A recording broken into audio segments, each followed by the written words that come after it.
नमस्कार. आज आपण घराच्या दरवाजावर कोणती चिन्हे काढावी हे आपण या व्हिडिओमध्ये पाहणार आहोत. आपल्या घरात सकारात्मक ऊर्जा निर्माण होऊन आर्थिक स्थिती सुधारण्यासाठी काही विशिष्ट चिन्हे काढण्याची परंपरा पूर्वजांपासून चालत आलेली आहे.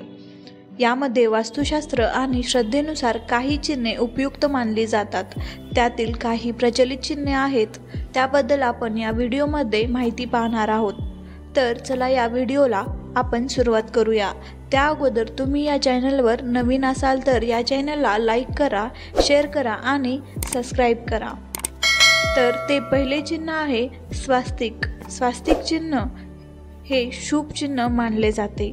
घराच्या मुख्य दरवाजावर लाल रंगाने स्वास्तिक काढल्याने सकारात्मक ऊर्जा वाढते आणि आर्थिक प्रगती होते असे मानले जाते. तुम्ही भरपूर ठिकाणी स्वास्तिक हे चिन्ह काढलेले बघितला असालच. त्यावरूनच समजते की स्वास्तिकच्या चिन्हाला किती महत्त्व आहे. दुसरे ओम चिन्ह. दरवाजावर ओमचे चिन्ह काढल्याने घरात शांती, समृद्धी आणि संपत्ती येते अशी श्रद्धा आहे. त्यासोबतच असे चिन्ह काढल्यामुळे आपल्याला मानसिक समाधानही त्यातून मिळून जाते. तिसरे चिन्ह म्हणजे श्री लक्ष्मी पादुका. लक्ष्मीचे पावलाचे चिन्ह मुख्य दरवाजावर काढल्यास देवी लक्ष्मीचे घरात आगमन होते.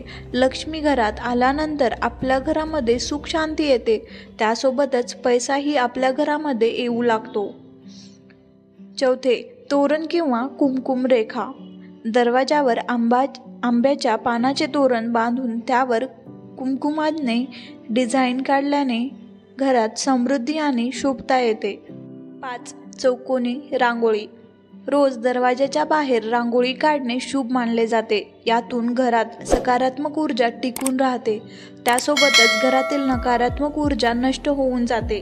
फक्त चिन्हाची माहिती असून चालत नाही, तर ते कसे काढले जातात हे देखील आपल्याला माहिती पाहिजे. तर हे चिन्ह कशा पद्धतीने काढले जातात ते आपण आता पाहूया. कसे काढावे चिन्ह? नेहमी स्वच्छता ठेवून चिन्हे रेखाटा. पवित्र दिवस किंवा शुभ मुहूर्तावर सुरुवात करणे चांगले मानले जाते.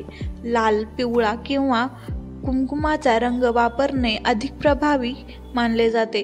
हे सर्व श्रद्धेवर आधारित आहे. मात्र सकारात्मक विचार आणि मेहनत याचाही आपल्या जीवनावर मोठा परिणाम होतो.